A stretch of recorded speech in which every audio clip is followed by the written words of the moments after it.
Hello students, आप सभी लोग कैसे हो। मुझे उम्मीद है आप लोग सभी अच्छे से होंगे और आपकी एग्जामिनेशन का प्रिपरेशन भी अच्छा से हो रहा होगा।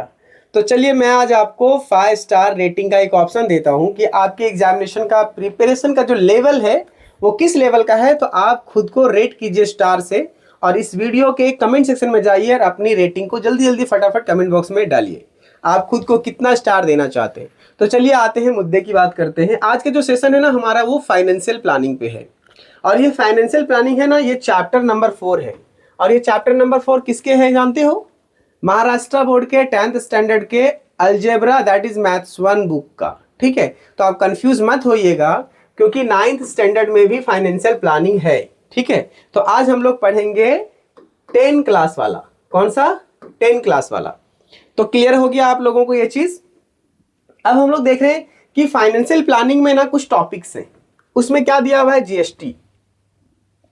पहला हो गया जीएसटी, उसकी इंट्रोडक्शन पढ़ेंगे आज।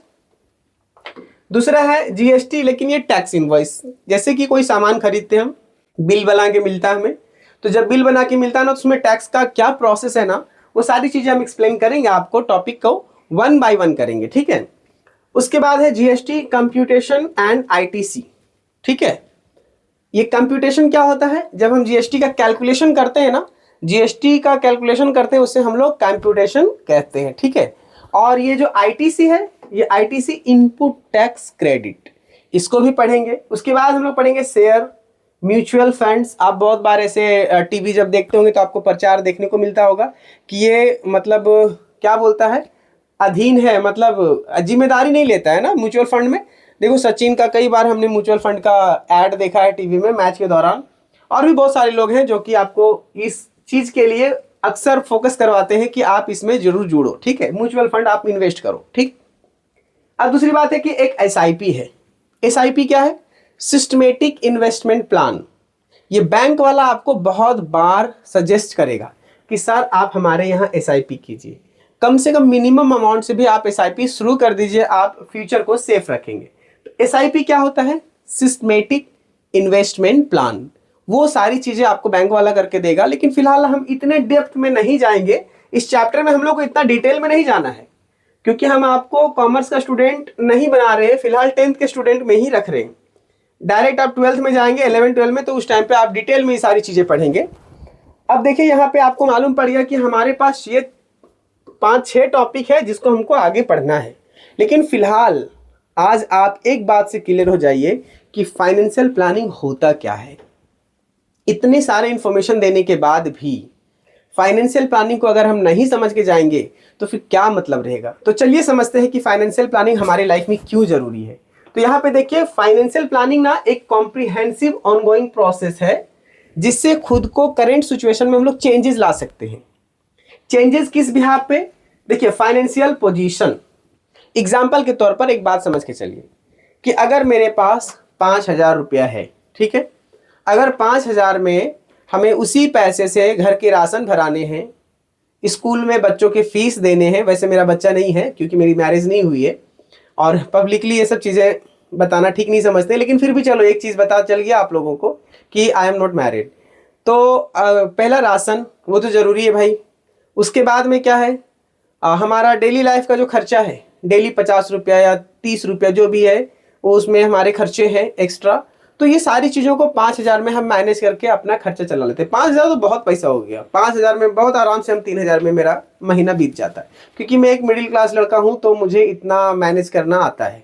अब दूसरी बात हो गया कि अगर हम 5,000 रुपये में गए और एक एडिडास का जूता खरीद लिए 4,000 का और 500 का मौजा दैट इज सॉक्स, अब पूरा महीना मेरा लेनी का देनी। तो बेहतर है इस जगह पे हमें प्लान करना पड़ेगा कि हमने अपने लाइफ को कैसे लेके जाना है।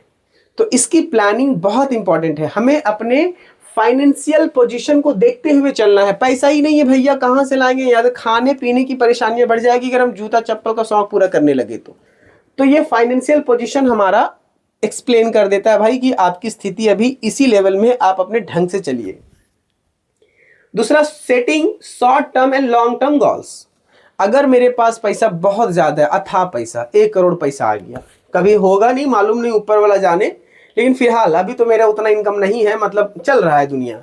लेकिन अगर मेरे पास 1 करोड़ आ गया तो हम उस जगह पे क्या करेंगे मालूम है? SIP करेंगे, एक सिस्टमेटिक इन्वेस्टमेंट प्लान करेंगे।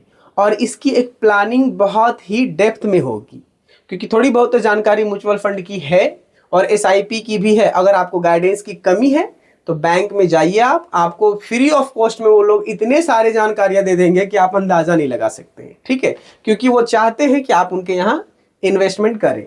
तो ये चीजें हो गया। अब आप चाहो तो एक शॉर्ट टर्म की इन्वेस्टमेंट भी होती है, एक लॉन्ग टर्म की। ठीक है, जिस दिन हम आम का पेड़ लगाएं फल हमको उसी दिन नहीं मिल रहा है, हम थोड़ा पेशेंस रख रहे हैं, कंसिस्टेंसी दिमाग में बैठा के रखें कि भाई थोड़ा समय लगेगा, उसके बाद एक टाइम आता है जब हमें फ्रूट्स मिलता है। ठीक है, तो उसकी एक प्लानिंग अच्छी होनी चाहिए और एक एक्सपर्ट आपको इस प्लानिंग के बारे में बताएंगे। उसके बाद जैसे कि ये प्लानिंग क्यों होती है? लॉन्ग टर्म रिटायरमेंट के टाइम पे ही ज्यादातर लोग ऐसा कराते हैं कि मुझे प्लान करके चलना है। तो जैसे बुढ़ापा आ गया, अभी हम कुछ नहीं किए, है ना, बुढ़ापा आ गया और अभी हम कुछ नहीं किए हुए, बुढ़ापे में पैसा कहाँ से आएगा? प्राइवेट जॉब है। तो इस कंडीशन में देखो कुछ लोग क्या करता है, अभी कमाया पैसा, दबा के कमाया, उसके बाद क्या करेगा? 10 रूम बना देगा। अब 10 रूम को क्या करेगा? रेंट पे दे देगा। अब 2000 भाड़ा भी आ रहा है एक रूम से, तो 20,000 महीना आ रहा है। आप अंदाजा लगा लो 20,000 में बुढ़ापा का जिंदगी थोड़ा बहुत धीरे धीरे निकल जाएगा।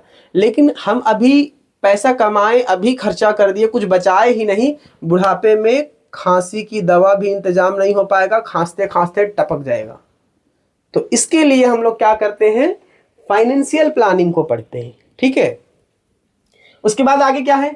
Developing strategies to achieve them, thoughts, budgeting, saving, investing, insurance and tax planning, सब चीज की प्लानिंग हम लोग पढ़ेंगे फाइनेंशियल प्लानिंग में। ये सारे जो चीजें हैं ना, ये फाइनेंशियल प्लानिंग के तहत ही आता है, इसके अंदर ही आता है। ठीक है, हम लोग अपने लाइफ का ना एक रोड मैप बनाते हैं कि आज मेरा मान के चलो 40 साल हो गया, तो 40 साल में भाई आपको मैरिज कर लेना है, एक आध बच्चे भी कर लेना है, हुआ तो ठीक है, नहीं हुआ तो क्या कर सकते हो, फिर घर बनाना है, सेटल होना है, फिर बच्चों को एजुकेशन देना है, फिर टपक जाना है। तो ये सारी चीज़ें आपको जानकारी रखना है। तो अपनी लाइफ का एक रोड मैप भी बनाना है। उसी तरीके से हम पैसे कैसे खर्च करेंगे ना, वो भी एक रोड मैप के माध्यम से चलेंगे तो आप कभी भी गरीबी अवस्था में नहीं रहेंगे। आपकी प्लानिंग जो रहेगी एकदम स्मूथली चलेगा आपका लाइफ। ठीक है, उसके बाद एक्सपेंसेस ध्यान रखना है, इस पे बीबी के ऊपर कंट्रोल रखना जरूरी है। भाई आप 50 रुपया वाला लिपस्टिक से काम चला सकते हैं, तो आप उसको लेक्मे का 5,000 का सेट मत दिलवाइए, क्योंकि जब आपकी स्थिति नहीं है वैसी तो आप मत जाइए उतने कॉस्टली डिमांड पे। आप बोलिए भैया अगर लगाना है लिपस्टिक तो लगाओ, नहीं लगाना है तो मत लगाओ, तुम ऐसी ही खूबसूरत लग रही है। ठीक है, इस पे आप काम चला सकते हैं। फिर उसके बाद है ensuring financial security and independence. सबसे इंपॉर्टेंट बात है ना, खुद को आज़ादी चाहिए पैसे से, पैसा आना चाहिए और वो हमारा पैसिव इनकम होना चाहिए। तो ये इनकम कैसे जनरेट होगा, इनकम कैसे जनरेट होगा? तो उसके लिए ना हम लोगों को ये पढ़ना पड़ता है कि वो तरीका कौन सा है, और वो तरीका हम आप लोगों को आज बताएंगे। आज तो नहीं हो पाएगा, लेकिन नेक्स्ट एक्सरसाइज में हम बताएंगे कि कैसे हम लोग करेंगे, जीएसटी से रिलेटेड पढ़ेंगे, तो उस टाइम पे भी ये टॉपिक को हम डील कर देंगे साथ में। ठीक है, तो ये क्या मालूम पड़ रहा है, आप यहाँ पे भी देखिए, इधर भी क्या चल रहा है, इधर 54 58 से शुरू हुआ है, सिक्का बड़ा हो रहा है ना, फिर यहाँ से देखिए ये भी सिक्का बड़ा हो रहा है, फिर यहाँ ऐसा गया। और यही है एक तरीका लाइफ को कि सेविंग के बाद में इन्वेस्टमेंट इंपॉर्टेंट है, क्योंकि अगर आप पैसा बचा बचा के घर में रख रहे हो, उस पैसे का कोई यूज नहीं है आपके लाइफ में। तो आज इतने सारे डिटेल हमने पढ़ लिए फाइनेंशियल प्लानिंग में। आज उसी दिन हम लोग एक चीज और पढ़ेंगे कि जो एक्चुअल में हमारा टॉपिक है, ये जो चैप्टर ना फाइनेंशियल प्लानिंग पूरा जीएसटी बेस्ड है। तो आज हम लोग पढ़ेंगे जीएसटी में कौन कौन से टाइप के जीएसटी लगते हैं। तो जीएसटी में हमारे पास एक तो लगता है सीजीएसटी, ठीक है, ये हो गया सीजीएसटी। उसके बाद हमारा दूसरा होता है एसजीएसटी, है ना, और तीसरा हमारा है यूटीजीएसटी। अभी सारा बताएंगे हम यूटीजीएसटी, ठीक है। अब यूटीजीएसटी के बाद में हमारा आता है एक आईटीजीएसटी या फिर आईजीएसटी भी कहते हैं, ठीक है। अब ये 4 कंडीशन हमारे पास है और ये सारों किसके तहत है, जीएसटी के। तो जीएसटी का मतलब आप समझिए, जीएसटी का मतलब था goods and service taxes, goods and service tax. जो भी सर्विस हमें मिलता है उसकी टैक्स, जो भी गुड्स हमें मिलता है उसकी टैक्स। अब इन टैक्सेस में से ये 4 ऐसे टैक्सेस हैं जो कि आज हम लोग को देखना है। एक बात याद रखिएगा कि हम लोग को पढ़ना है क्लास 10 में तो CGST और SGST, UTGST और IGST तो पढ़ना है, लेकिन हम लोग को हायर क्लास में पढ़ना है। तो CGST क्या होता है? जो सेंट्रल गवर्नमेंट टैक्स लेती है, सेंट्रल गवर्नमेंट जो टैक्स लेती है उसको CGST कहते हैं। SGST कहते हैं जो स्टेट गवर्नमेंट लेती है, स्टेट गवर्नमेंट का टैक्स को SGST कहते हैं। अच्छा, UTGST यूनियन टेरिटरी है, तो जैसे कि पौंडीचेरी हो गया, है ना, उसके बाद में चंडीगढ़ हो गया, फिर दिल्ली हो गया, तो ये सब क्या है? यूनियन टेरिटरी है। और यूनियन टेरिटरी के जो सरकारें टैक्सेशन लेती है हमसे, वो उसको कहते हैं UTGST। और एक होता है IGST। IGST का मतलब इंटर स्टेट GST, है ना, इंटर स्टेट। इस स्टेट का माल, इससे महाराष्ट्र है तो महाराष्ट्र के बाद में गुजरात चला गया, तो स्टेट का बॉर्डर चेंज हुआ, तो वहां पे जो GST चार्ज करता है ना अदर स्टेट वाले, इंटर GST उसको कहते हैं। ठीक है, तो ये 4 GST में से हम लोगों को आज पढ़ना है और आगे भी पढ़ना है, सिर्फ ये 2 चीजें, SGST और CGST। अच्छा, एक बात और ख्याल रखिएगा कि ये जो SGST है ना, SGST ये CGST के बराबर होता है। ठीक है, अगर SGST 10% है तो CGST भी 10% होगा। और इन दोनों का समीकरण, समीकरण समझते हो? ये CGST बोले प्लस SGST, ये दोनों मिला के क्या हो जाता है मालूम है? GST। ठीक है, आप इस बात का ध्यान रखिएगा। हम पूरा लॉजिक इतना एक्सप्लेन किए हैं, वो सिर्फ आपकी जानकारी के लिए था फिलहाल, और जो एक्चुअल में हम लोग को एक्सरसाइज में जो पढ़ना ना वो ये है, GST is equal to CGST plus SGST। यही 2 टैक्सेस हम लोग पढ़ेंगे। एक गवर्नमेंट होगा हमारा सरकार केंद्र वाला, और एक होगा राज्य वाला, state government and central government. ठीक है, अब देखो यहाँ पे जब हम GST देते हैं, है ना, गवर्नमेंट को टैक्सेस देते हैं, तो एक इनवॉइस बनता है। इससे पहले हम लोग क्या देखे थे कि GST का एक इनवॉइस है, यहाँ पे देखिए, यहाँ पे। ठीक है, और जब ये इनवॉइस बनता है तो ये इनवॉइस कैसे बनता है? उसमें एक इंपॉर्टेंट नंबर होता है जो कि 15 डिजिट का होता है, और ये 15 डिजिट का जो नंबर है वो उसको क्या बोलते हैं हम लोग? GSTN। क्या बोलते हैं? GSTN। और GSTN का मतलब क्या होता है? Goods and service tax identification number, identification number. अब यहाँ पे देखो, इस नंबर से क्या पता चलता है? आखिर ये जो लॉजिक बना हुआ है यहाँ पे, तो इससे क्या मालूम पड़ता है हम लोगों को 15 डिजिट में? एक तो आप याद रखिएगा कि ये जो 22 है ना, ये 22 स्टेट कोड है। क्या है? State code. मुझे ध्यान में नहीं आ रहा है कि 22 कौन से स्टेट का है, लेकिन याद रखिएगा महाराष्ट्र का 27 है। ठीक है, महाराष्ट्र का स्टेट कोड कितना है? 27। अब देखिए 27 में उसके बाद ये है एक परमानेंट अकाउंट नंबर। ठीक है, जो कि ये 10 डिजिट का होता है। कितने डिजिट का होता है? 10 डिजिट का। ठीक है, ये वाला ए से जो स्टार्ट हुआ ना, ये वाला जिसको मैं राउंड कर रहा हूं, ये वाला पूरा होता है 10 डिजिट का, और ये परमानेंट अकाउंट नंबर है। ठीक है, दूसरी बात है यहाँ पे कि ये जो A1 है ना, यहाँ पे 1, तो ये 1 क्या बोलता है? Entity number of the same pan holder in a state. इसका मतलब क्या हुआ कि कितने बार रजिस्ट्रेशन हुआ है इस पैन कार्ड से। ठीक है, तो रजिस्ट्रेशन नंबर को यहाँ पे बताता है कि इस पैन कार्ड से कई बार रजिस्ट्रेशन हुआ है। ठीक है, कौन से टाइम पे। दूसरी चीज यहाँ पे है कि जेड जो है ना वो बाय डिफॉल्ट रहता है अल्फाबेटिक ऑर्डर। उसका भी एक खास रीजन है, मैं बताऊंगा आगे। दूसरा यहाँ पे देखो 5 जो है ना वो चेकसम डिजिट है। ठीक है, तो ये टोटल मिला करके पूरा हो जाता है 15 डिजिट। इधर 10, इधर 2 स्टेट वाला, दूसरा इधर आ गया एंटिटी नंबर।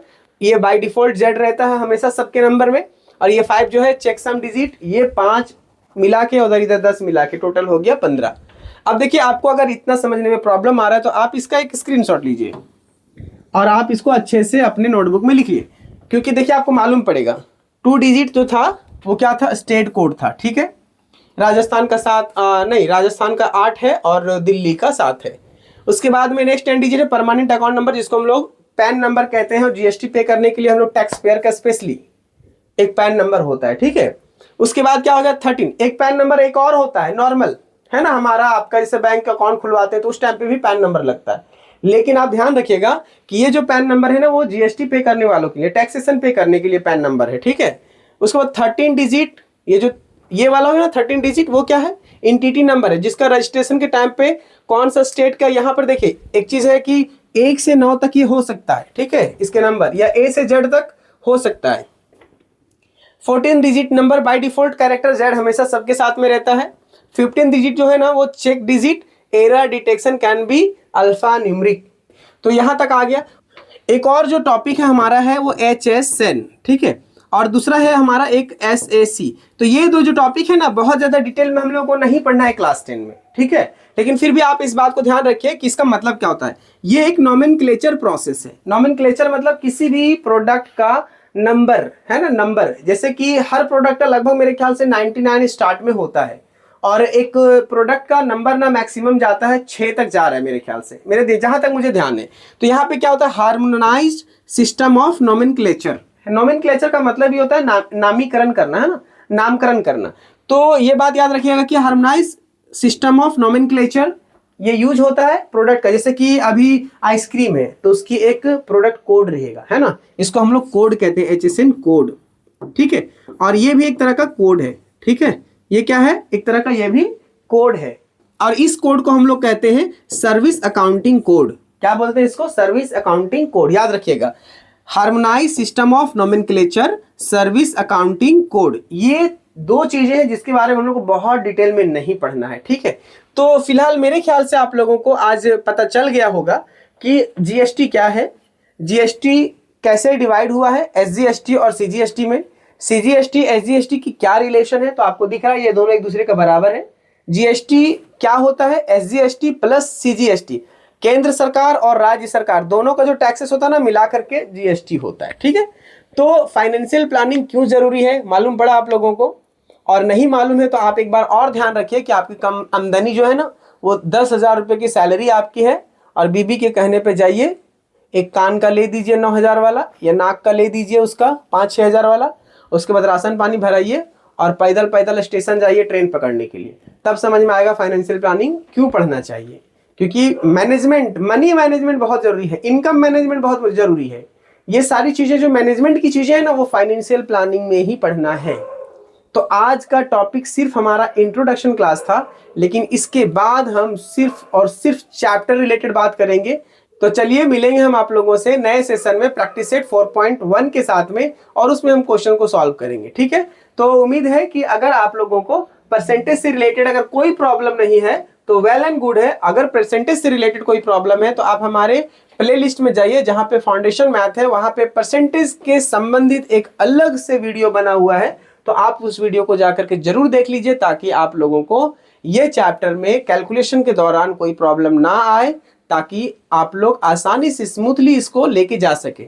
ऐसी कोई बात नहीं है कि अगर आप दूसरे वीडियोस को देख करके इस वीडियोस का सपोर्ट लेंगे तो कोई प्रॉब्लम नहीं है। अच्छी बात है कि चीज़ों को सीखना चाहिए। तो जाइए हमारे फाउंडेशन वाले मैथ्स का जो प्लेलिस्ट बना है उसमें और जाइए और प्रैक्टिस जरूर कीजिए 1-2 बार परसेंटेज वाले वीडियो को, तो फिर आपका बहुत अच्छा ये चैप्टर क्लियर कट हो जाएगा। तो चलिए मिलते हैं आप लोगों से हम नए सेशन में, तब तक के लिए जय हिंद जय भारत।